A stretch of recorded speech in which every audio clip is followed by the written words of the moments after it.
Sí. No sé si decir buenos días, porque hay gente esperando durante mucho tiempo. Ya no son buenos días.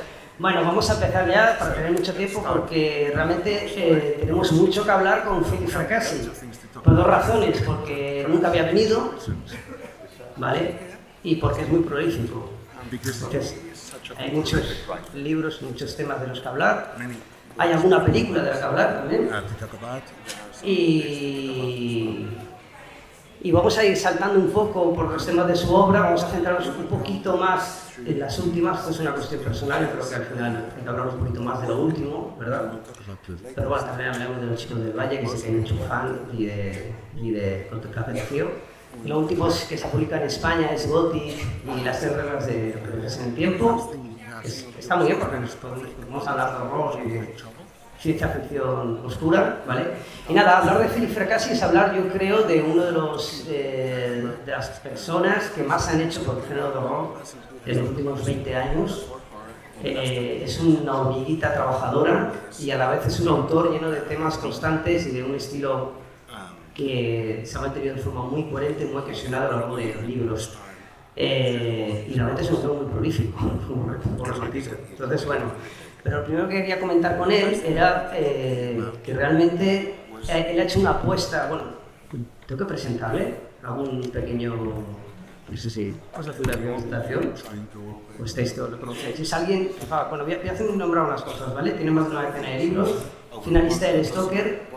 Esto ha recibido el premio a la mejor antología en medios como New Morgue y This is Horror. Para no enrollarnos mucho, el año que creo que es el año que viene, nos puedo contar, ¿vale? Hay una película que creo que es su primera adaptación, pero no es la primera película en la que él está involucrado, porque él es también guionista. Hablaremos de eso, que es una producción de A24 basada en su relato Baltar, ¿vale?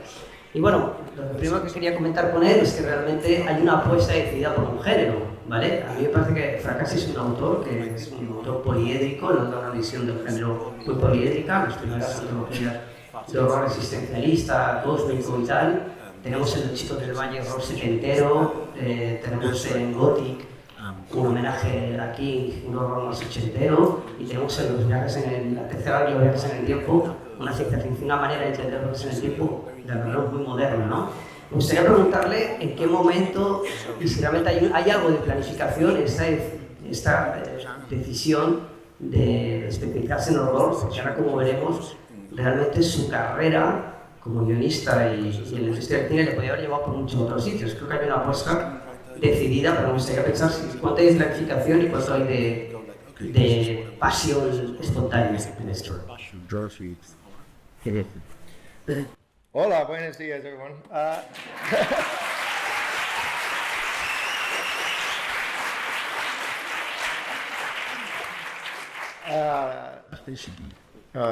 Very nervioso, see?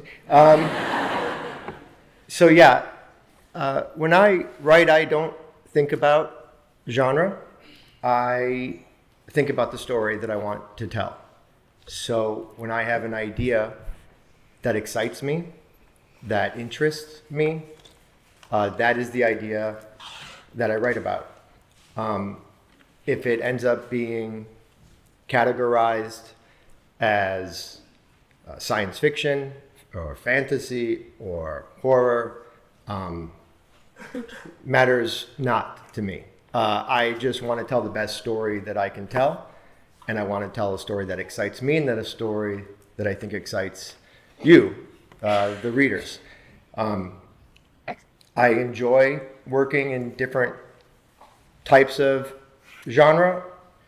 I might write something that is more of a thriller, or I might write something that is more science fiction or more horror, or maybe none of the above. But ultimately, it's just about telling a good story. That said, I do tend toward the dark material, so my stories do end up usually being horrific.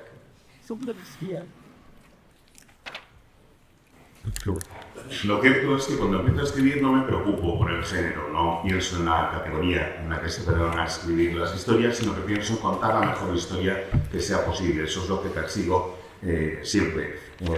Siempre que tengo una idea me genera una emoción intensa que trato de transmitir y mi idea es simplemente, pues eso, poder reflejar lo que tengo en la cabeza sobre el papel.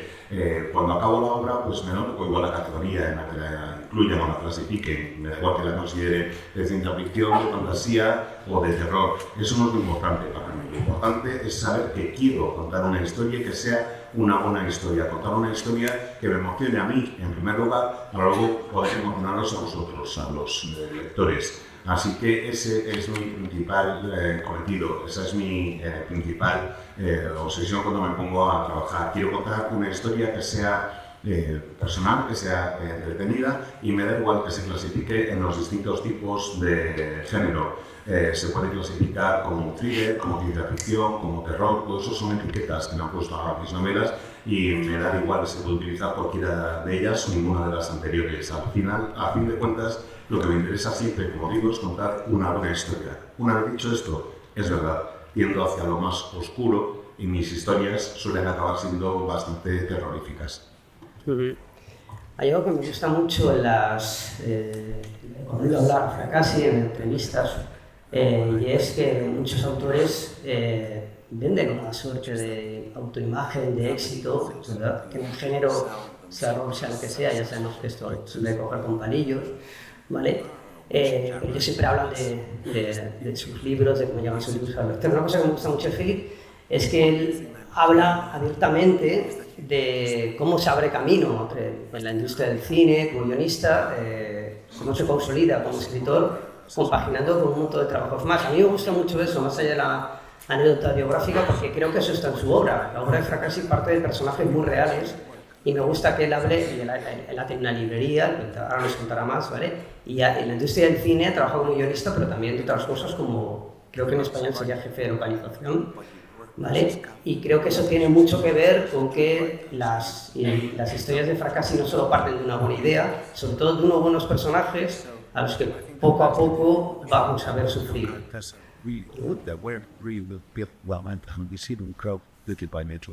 I think it has to do with your personal experience. So, yeah. Gracias. Yeah, I mentioned this in an interview yesterday. Someone said, do you write about things that scare you? And I said, no, I write about trauma.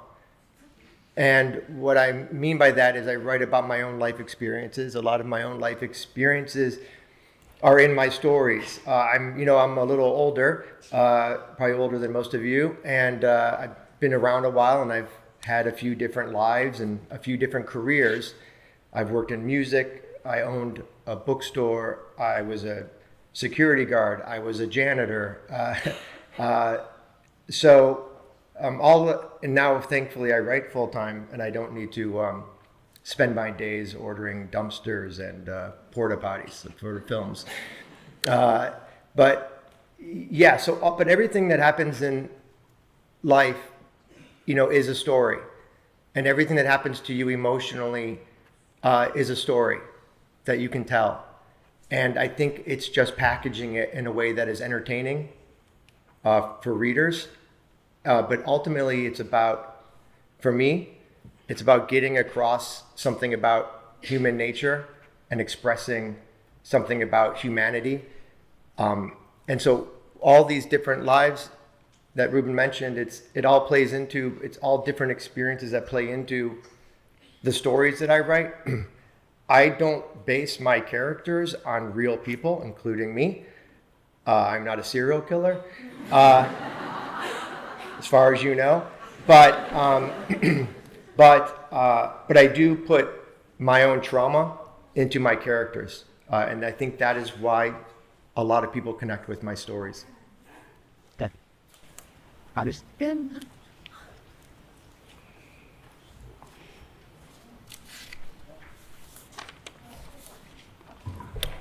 Ayer mismo en una entrevista respondía a una pregunta en la que me decían que escribía muy bien sobre el terror, esa era parte de la pregunta. Y yo le respondí que no, que yo sobre lo que escribo bien, lo que conozco bien, es el trauma. He tenido muchas experiencias vitales distintas. Ya tengo una cierta edad, más que la inmensa mayoría de los presentes aquí en el teatro, y he vivido en una vida varias. He tenido distintas ocupaciones y distintas experiencias a lo largo de mi carrera. He sido músico, he sido propietario de una librería, he sido guardia de seguridad, he sido celador y por suerte ahora ya me puedo ganar la vida escribiendo a tiempo completo y no sacando los tubos de basura o recolocando las películas en un negocio. El caso es que todo lo que te pasa en la vida ayuda a conformar las historias que puedes contar.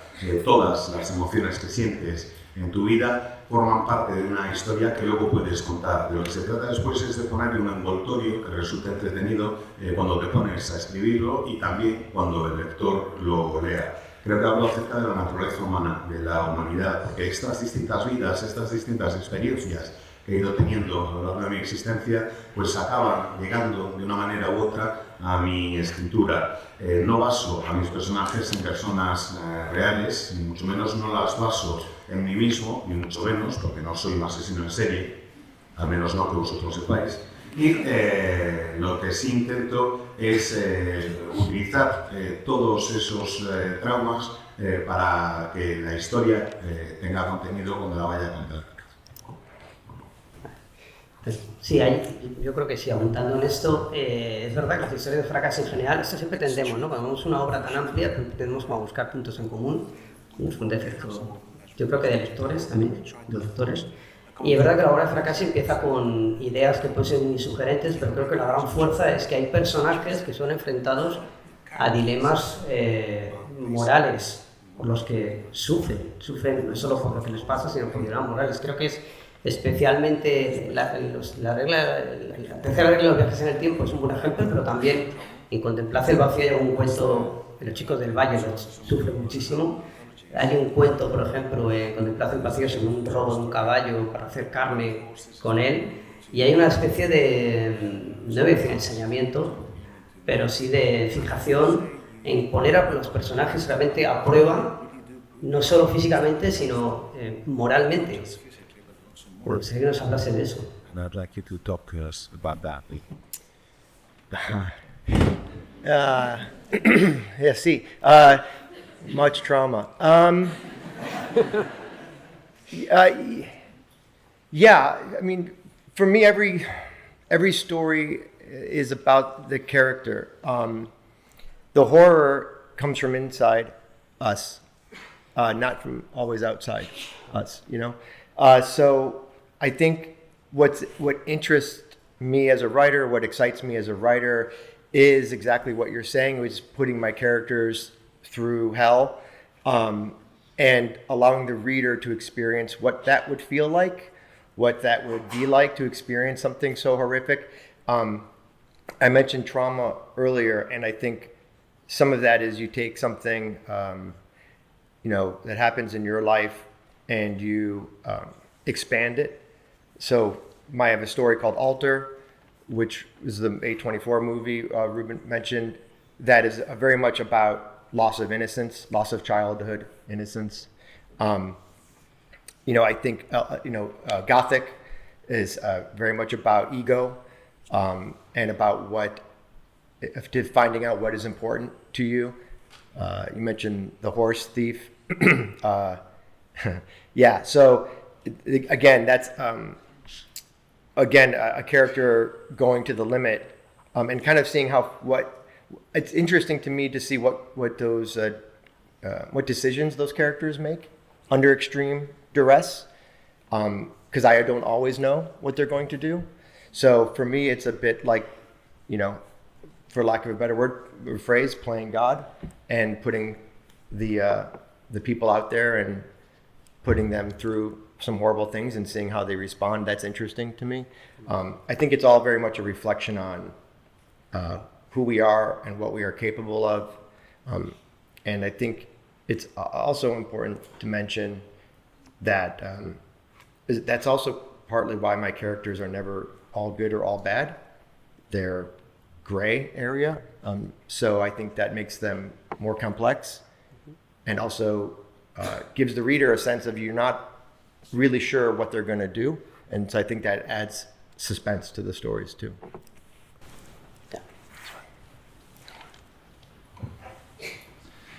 Mucho trauma. La verdad es que yo creo que los personajes, cuando leemos, cuando tenemos una historia de terror, reflejan el horror que tenemos dentro de nosotros. Eso es lo que me interesa cuando me pongo a escribir, ver ese horror que se genera en nuestro propio interior. Normalmente lo que hago es hacer que mis personajes las pasen canutas realmente, para que el lector pueda experimentar algo de lo que se puede sentir en una situación tan terrible como aquellas a las que someto a mis personajes. Intento básicamente que el lector pueda entender un poco qué es lo que se sentiría en una situación tan extrema. He vivido mucho trauma y creo que eso se nota y que lo puedo utilizar para abordar esa misma sensación de terror desde dentro de maneras muy diferentes. Por ejemplo, en la peli de A24 que están preparando para adaptar una de mis obras, el tema principal es el dolor de la pérdida de la inocencia al acabar la infancia. En Gothic lo que intento explorar desde esta perspectiva es el ego y la importancia que tiene el ego y cómo marca también nuestras decisiones. Básicamente, como os digo, intento llevar a los personajes al límite y luego veo qué decisiones toman esos personajes en esas situaciones. Básicamente, ver cómo respondería una persona sometida a una situación donde la presión sea absolutamente máxima. Es un poco como jugar, a falta de un término mejor, a ser Dios, porque pongo a los personajes en situaciones realmente terribles y luego intento reflexionar para ver de qué somos capaces los seres humanos. Eso es lo que me parece lo más importante. Creo que es el personaje el que tiene que decidir y ver qué es lo que va a ser la opción por la que se decanta, y no ninguna que sea buena o mala. Intento mostrar que los seres humanos no somos totalmente buenos o totalmente malos, que las situaciones son complejas y que tratamos de adaptarnos a la respuesta que nos sale en el momento. Y creo que de ahí surge el suspense de parte de mis historias. Yo creo que esa es parte del horror, ¿verdad? De la ficción de horror, mostrar la naturaleza humana de una manera más verdadera, no solo más cruda, sino más verdadera como es, ¿no? Yo creo que es un género que nos permite, no sé si Philip está de acuerdo, nos permite exponer las contradicciones del alma humana con, digamos, la excusa de una historia que tiene que tener una intensidad emocional determinada, pero es un vehículo, una excusa para contarnos que las personas somos muchas cosas a la vez. Emotional depths, because we are many different people and the same. Yeah. Yeah. See, I think what's interesting about writing horror, why I like writing horror, is and the supernatural is exactly what you said. You can do anything, and you can do anything, and to the characters, and it all works. It's all okay. I give an example of what it's like to write horror. Sometimes there's two ways I describe it. One is that the sandbox is infinite. There are no guardrails. You can have a giant spider just show up at the end of a 1,000-page book, like our friend in It, and it's okay. No problem. So. The example I use is that you can open the closet door and there can be a serial killer in there, or there could be a monster in there, or there could be outer space, and it's all okay. It all works. So for me, that's very exciting as a writer. Even science fiction, we talked about different genre. Even science fiction, there are guardrails, there are rules. In fantasy, there are rules. You can't do anything. There are certain restrictions. Horror, no rules. no restrictions. So my imagination can go anywhere it wants to go, and my characters, I can do anything I want to my characters, and it's okay. So for me, that's why I think it's exciting to write about the human nature and combine it with the supernatural, because I can do anything I want.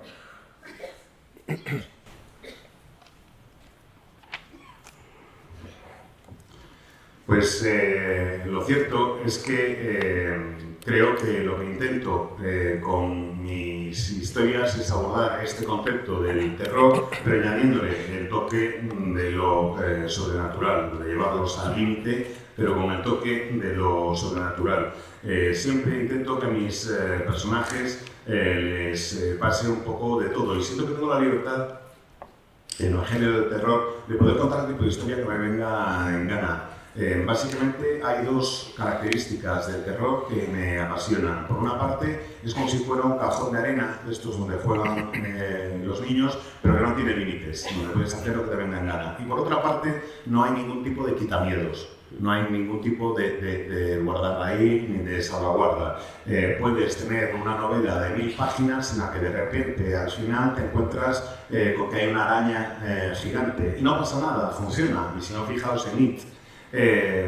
Puedes hacer lo que quieras sin que haya ningún tipo de problemas, y eso es una de las cosas que realmente me encantan.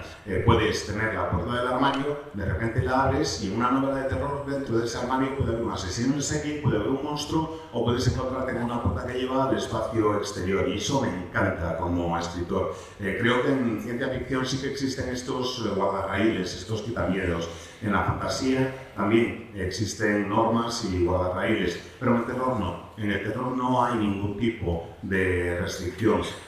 Puedes escribir sobre lo que te venga en gana y utilizar esa historia que estás escribiendo para explorar la naturaleza humana con un toque de lo sobrenatural. Básicamente puedes hacer lo que quieras cuando escribes terror, y eso es algo que a mí personalmente me encanta. Estoy de acuerdo. O sea, el terror, creo que la vida y la ficción empieza cuando acaban las normas. Vamos a pasar de la... Yo no quiero acabar esta charla, todavía queda un poco, pero hay una cosa que les voy a adelantar una pregunta, ¿vale? Para que no se nos quede fuera. Para pasar de los referentes vitales, de lo que nos ha hablado, a los referentes literarios, ¿no? Porque hay una cosa que me gusta muchísimo, muchísimo de Philip, y es que cuando le preguntan por referentes literarios, por supuesto menciona King, ahora hablaremos de King cuando hablemos de Gothic, pero menciona también a un autor contemporáneo como uno de sus grandes referentes. Eso me parece muy bonito, porque a veces los autores nos olvidamos de eso, de nuestros contemporáneos. Es como que el tiempo tiene que validarnos, y creo que somos nosotros los que tenemos que validarnos, ¿no? Y él menciona a un autor porque creo que él y yo sentimos una devoción sincera, que es Leigh Barron. Menciona como uno de sus grandes referentes. Me gustaría que nos hablara de la influencia de un colega coetáneo en su obra. Creo que lo obvio sería hablar de las primeras, de las antologías, ¿vale? De Contemplación vacío, de Con cielo lívido, donde está un poco esta visión de Barron del horror más cósmico, pero igual no. Así que me gustaría que nos hablara un poco de Barron y su relación con él.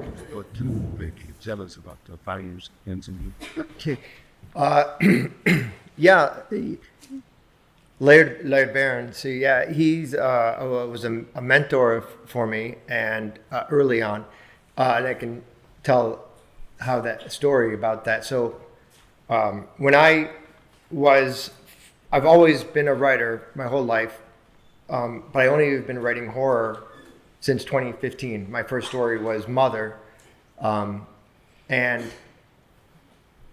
before that, I was focused on screenwriting for movies.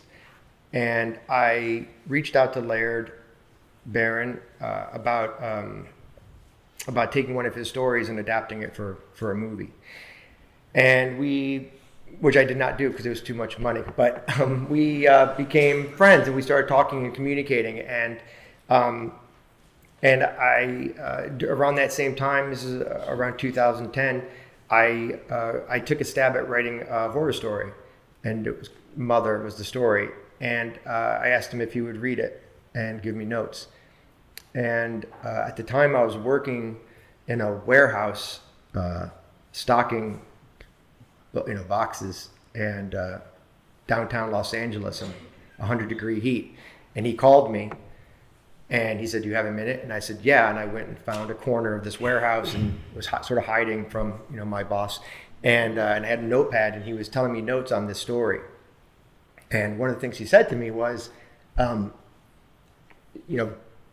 "It's very good and you could publish this." And I was shocked. And we talked more and I ended up selling that story and I wrote another story and I sold that story and he continued to mentor me. And he taught me not just about writing, but he taught me about how to be a professional writer, how to act, how to respond to critique, how to respond to editors who maybe reject you, how to act on social media. I mean, he was literally a mentor for me. So, but his writing, I think, elevates horror because it is such a unique voice. And when I read his book, The Beautiful Thing That Awaits Us All, I was so blown away that you could do these kind of things with language, that I could feel dread just by the way he wrote, not by what was in the story. And that really impacted me.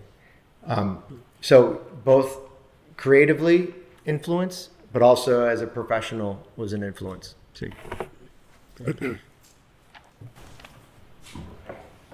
Lev Barron es mi mentor, es la única forma que se me ocurre o la forma que se me ocurre de escribirlo. Yo siempre he escrito toda la vida, pero no he empezado a publicar realmente con asiduidad como autor de historias de terror hasta 2015, más o menos. Para la época en la que empecé a escribir Mother, o empecé a pensar en este relato, bueno, pues era después de haber estado trabajando como guionista de cine durante un tiempo. Yo me había puesto en contacto, en tanto que guionista, con él para tratar de adaptar una de sus historias al cine y al final el proyecto no salió adelante porque resultaba demasiado caro, pero de ese contacto surgió una amistad y nos fuimos manteniendo en contacto. Esto fue como en torno a 2010. Y con el tiempo decidí plantearme escribir una historia de terror y le pregunté si estaría dispuesto a leerla y hacerme algún que otro comentario, alguna crítica. Me dijo que sí, y para aquel entonces yo ya había cambiado de trabajo y estaba trabajando como reponedor en un almacén en el centro de Los Ángeles, un almacén en el que la temperatura rondaba los 40 grados casi siempre. Total, que me llama un día mientras estoy en el trabajo y me dice, ¿puedes hablar? Y digo, sí, me meto ahí en un rincón para que no me vea mi jefe, saco una libreta y empiezo a apuntar las notas de lo que me está comentando. Me dijo un montón de cosas, pero una de ellas que realmente me sorprendió en ese momento es que me dijo, la historia es muy buena y yo creo que ya la podrías publicar. Le hice caso, intenté venderla y la coloqué, y después de esa llegaron otras. Es un mentor, como os digo, en el más amplio sentido de la palabra, no solo por enseñarme técnicas como para desarrollar mi estilo al escribir, sino por enseñarme a comportarme como un escritor profesional, saber cómo responder a un editor cuando te rechaza un proyecto, saber cómo comportarte en redes sociales, en fin, que me enseñó cómo debía ser la figura y el comportamiento de un escritor también, qué decir y cómo decirlo. Creo que el estilo de Lev Barron lo que hace es elevar el terror, me parece como hacerlo alcanzando unas cotas más altas como género. Creo que es una voz única. Su obra The Beautiful Thing That Awaits Us All, pues es increíble lo que hace, porque ya no es solo la historia que cuenta, sino cómo la cuenta. Es capaz de hacerme sentir terror simplemente con su uso del lenguaje y no necesita para eso ni siquiera la historia que está contando, sino las palabras que usa. Ya genera esa sensación de agobio, de angustia. Me parece que es una figura clave para mí y es mi mentor tanto desde el punto de vista creativo como profesional. Yo creo que confiamos en tenerle un día por aquí. Sé que ha pasado problemas de salud graves últimamente y algunos contribuimos a una especie de colecta que hubo económica para ayudarle en eso, porque el sistema americano, ya sabéis, que funciona, es muy generoso, ¿verdad? Y bueno, queremos traerle. Vamos a pasar a otro referente para hablar de Gothic, ¿vale? Que es un chico que está empezando, de Maine, ¿vale? De nombre Steve. Y Gothic es una novela donde tenemos a Christine, la novela Christine como centro neurálgico del libro. Cambiamos, para los que no habéis leído, ¿vale? Cambiamos el coche por un escritorio y a Andy Cunningham, el protagonista, por un escritor que necesita un éxito, ¿vale? Que es un tema recurrente en la obra de King, y un escritorio con un pasado que le va a ir poseyendo poco a poco. La obra, no estoy haciendo un spoiler porque los que habéis leído Gothic sabéis que la propia obra, no sé si la americana también, ahora nos dices, creo que también, tiene la referencia a Christine, tiene en la obra, la edición española, tiene una lámina de Christine en la película de Carpenter y una foto de King, y obviamente es una declaración de amor a la novela y creo que a mí todo el autor. Hay una cosa que me llama mucho de esa aproximación. Acabo de decir una cosa Félix antes, y es cuando ha hablado del ego, ¿no? Yo creo que no tanto Christine, pero sobre todo Gothic es una obra que no habla tanto de un escritorio, ni siquiera habla de, yo diría casi del trabajo creativo, ¿vale? Sino de cómo nos relacionamos con lo que hacemos y cómo dejamos que nos posee lo que hacemos, ¿no? Me gustaría que nos hablas un poco de esa aproximación a un tema que en principio podría dar para un fanfiction, un ejercicio de amor de fan, y trasciende ese ejercicio a través de un personaje realmente muy crudo, es poseído por ese espíritu y la necesidad de triunfar, y llega a hacer cosas terribles, llega a incurrir en violencia de género. Hay escenas realmente muy crudas, antes incluso de que llegue lo sobrenatural puro y duro. Even before supernatural comes up. Yeah.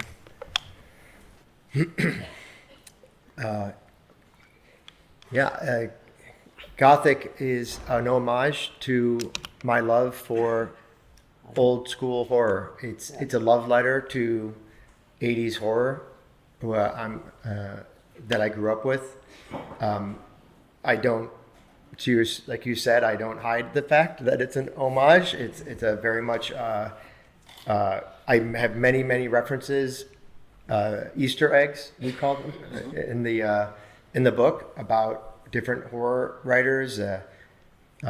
Ruben mentioned is a line in the book where one of the characters says, "It's like Christine, but wood," and it's exactly what it. So that was very fun for me, and I think, and the point of doing it that way was to make it fun for horror readers, to see those nods, to see those Easter eggs. I wanted that book to be very, in a weird way, very joyful, but also incredibly dark and terrifying, hopefully. And as far as Tyson Parks is concerned, the author, yeah, it's really about his own self-destruction and him making bad choice after bad choice after bad choice, knowing the cost, and having to ultimately decide, no spoilers, but having to ultimately decide what is important to him, fame or family. And I think that's what keeps the emotional tension of the book interesting while all the horror and supernatural things are happening. So yeah, it's a very personal book for me. It's very much, I wrote the style, at least the way I wrote it, stylistically was very much an homage to early Stephen King, early horror, 80s horror books, a lot of all caps, a lot of crazy scenes. It's also a bit of an homage to one of my favorite directors, Sam Raimi, Evil Dead. And I wanted that feel, that kind of campy Evil Dead vibe, part of it. So, and also I guess I could say I am writing a sequel, Gothic 2, which will come out April 2027. So I'm writing it right now. After this, I go, right? So I'm excited to explore more of what will happen with that desk, and explore more of that what drives us to be successful and what we're willing to risk for success. Ya estoy. Bien. Pues efectivamente, Gothic es un homenaje claro a lo que yo considero el terror de la vieja escuela. Es un homenaje consciente y espero que divertido a las obras de terror de los años 80. No oculto ese homenaje, ni mucho menos, está presente, como decías, Rubén, desde la primera página, y además hay toda una serie de huevos de Pascua, toda una serie de referencias a distintos escritores que he ido incluyendo a lo largo del libro como divertimento y para que los lectores se entretengan reconociéndolas. Por ejemplo, lo que decía Rubén del homenaje a Christine es que está explícitamente dicho, hay una línea de diálogo que me divirtió muchísimo escribir, en que dice, es como Christine pero de madera. Y me pareció que era muy divertido eso. Espero que a los lectores también se lo hayan parecido y que puedan ir pillando todos los guiños que hago a ese terror más clásico. Pero al mismo tiempo, aunque de una forma extraña, me parece que es una historia entretenida y divertida, al mismo tiempo también es una historia muy oscura y terrorífica. Vemos a Tyson Parks y su proceso, que es el protagonista, y su proceso de autodestrucción, porque va tomando una mala decisión tras otra. Y él es consciente de que cada una de esas decisiones tiene un coste, pero sigue adelante de todas formas. Y llega un momento, y esto no es ningún spoiler, en el que tiene que decidir entre la fama y la familia, a ver qué es lo que es más importante para él. Creo que ese conflicto, esa decisión entre fama y familia, es lo que mantiene la tensión emocional del libro, realmente mientras van sucediendo todos los elementos sobrenaturales a su alrededor. Es una de mis obras más personales. Traté de que el estilo fuera un homenaje a las novelas del primer Stephen King, al terror de los años 80, adapté un poco mi estilo a eso. Hay muchas mayúsculas, hay muchas escenas absolutamente alocadas. También quería que fuera un homenaje a Sam Raimi, que es uno de mis directores favoritos, y a su Evil Dead, El Ejército de las Tinieblas. Y quería que eso estuviera presente en la obra. Estoy escribiendo ahora una secuela que será Gothic 2, que se publicará en abril del 27 y como os digo la estoy escribiendo ahora mismo. Bueno, ahora mismo no, después de esto. Pero vamos, que lo que quiero es que seguir explorando con los mismos personajes todo este dilema que os había ido comentando y ver qué es lo que ocurre, ver hasta qué punto deseamos tener éxito y si lo logramos, no lo logramos, qué nos pasa cuando lo alcanzamos. Sí, podríamos hablar. Gothic podríamos hacer una charla sobre Gothic, ¿vale? Yo quiero confirmar que Philip Fracassi no ha viajado con ningún escritor raro a España, lo tiene en hotel, pero... Spain, if you're back in New York. Yes. Pero bueno, es una obra muy rica. Pero claro, pasamos, como lectores, ¿no?, de Fracassi, hay una sorpresa, ¿no? O sea, si tú sigues su obra cronológicamente, te pasas de terror old school a una historia de viajes en el tiempo, que es muy especial también, ¿vale? Porque es muy difícil hablar de esta novela. Simplemente, si yo digo que hay una máquina en el tiempo, enseguida hay referentes, ¿no? Pero creo que, honestamente, en esta novela lo menos importante es la máquina, por supuesto son los personajes, pero hay una idea muy sugerente, la tercera regla de los viajes en el tiempo, y es que realmente, con máquina o sin máquina, es nuestra propia memoria, es una máquina de viajar en el tiempo. Creo que eso es el corazón de la novela, pivota alrededor de eso, ¿vale? Y me gustaría que nos hablase de esa idea y de cómo la protagonista articula esa idea, ¿no? Todos podemos viajar en el tiempo y otra cosa es si deberíamos, que es la gran pregunta, ¿no? Si deberíamos dejarnos arrastrar por la memoria y si es bueno viajar en el tiempo espontáneamente. Ours there's to be all together, right? Sí. Yeah. The third rule of time travel is the time machine. So, okay, the best way to say is, and there's a scene in the book where a reporter asks the main character, the reporter is there to write about the time machine, but about time travel.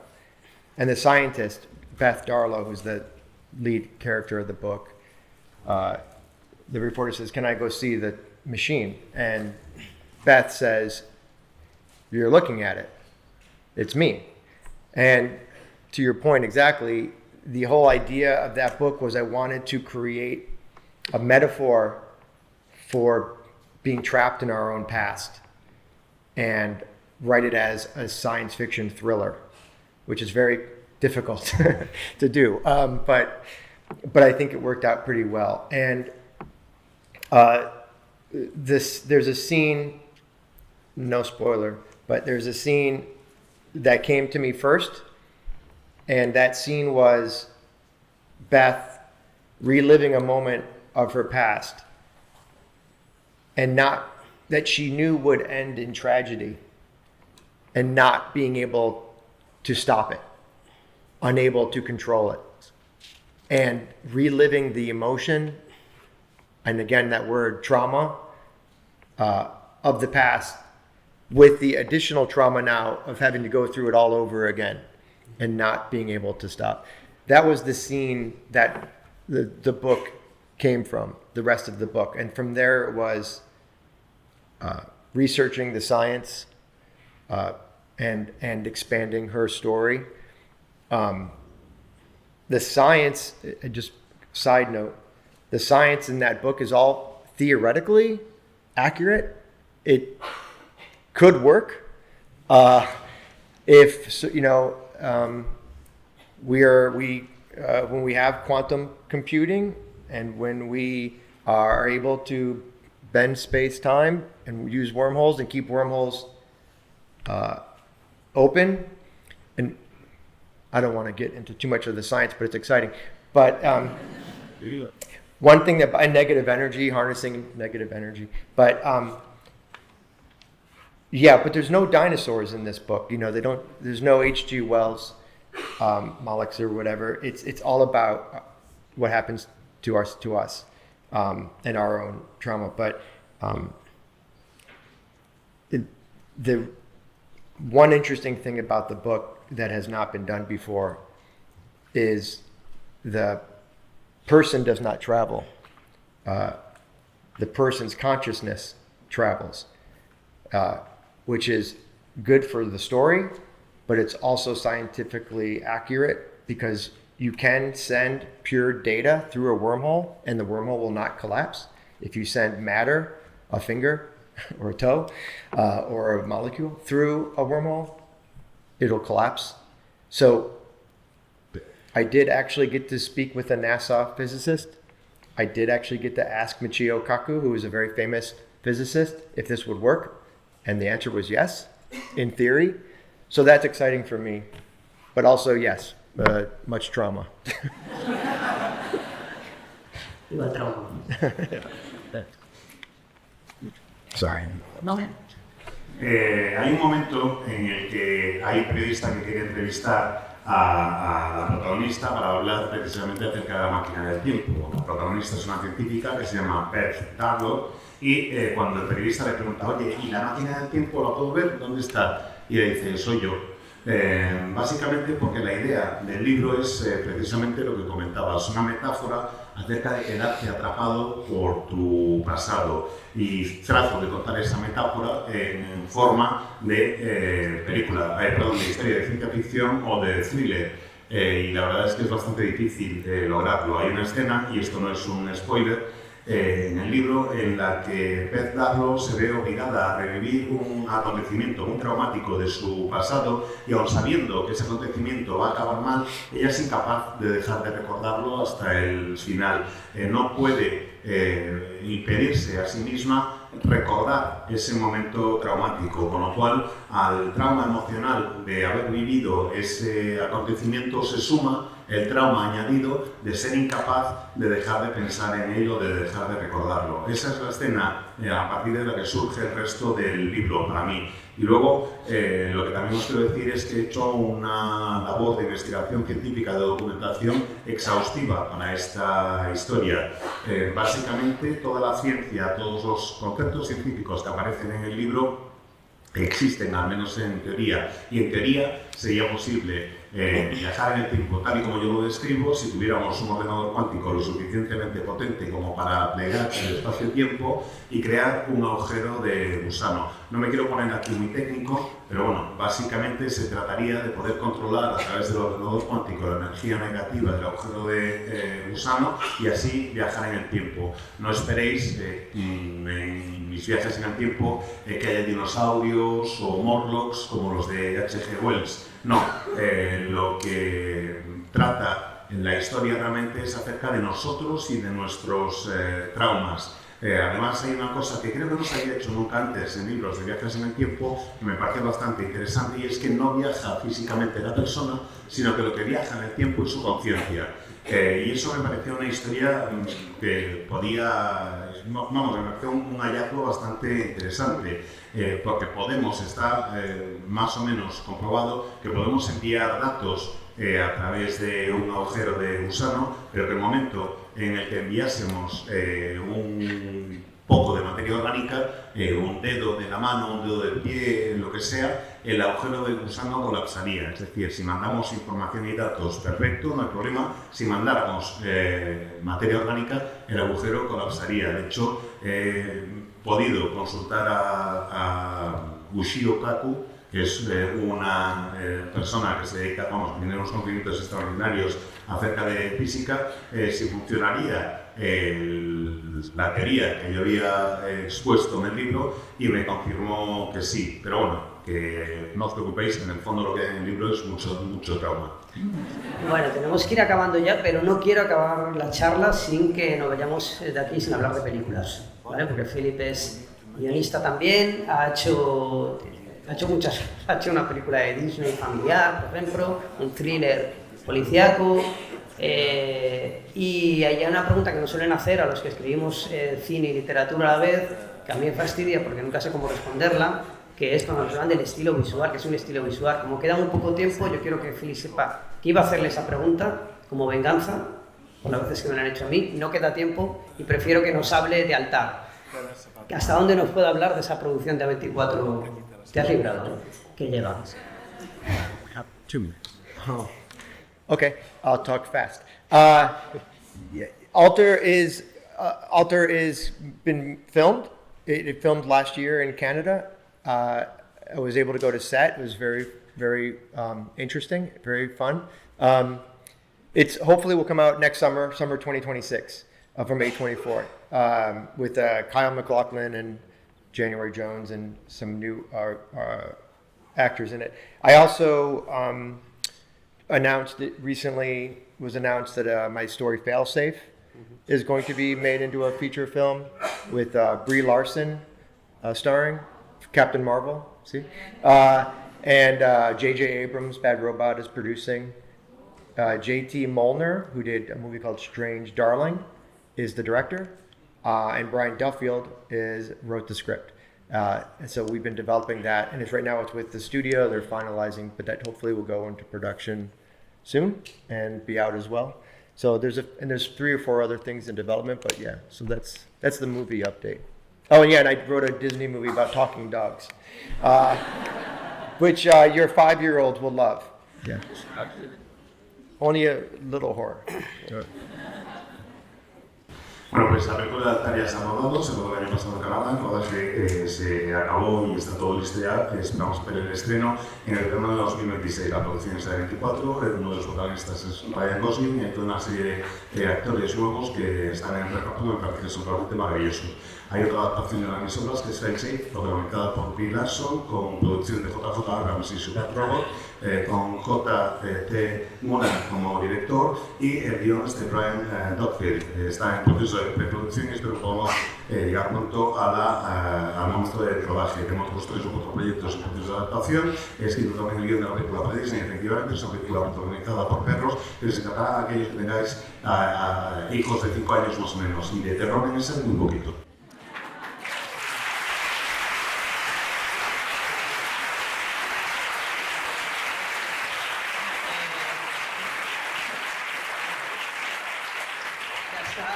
Tenemos que acabar ya. Philip Fracassi volverá a Vilés. ¿Por qué? Porque tiene varios libros ya anunciados Tiene 2 libros anunciados, acaba de decir Gothic, y para cuando vuelva a estar en esos libros en la calle, mínimo una película en la calle, o sea que tiene que volver.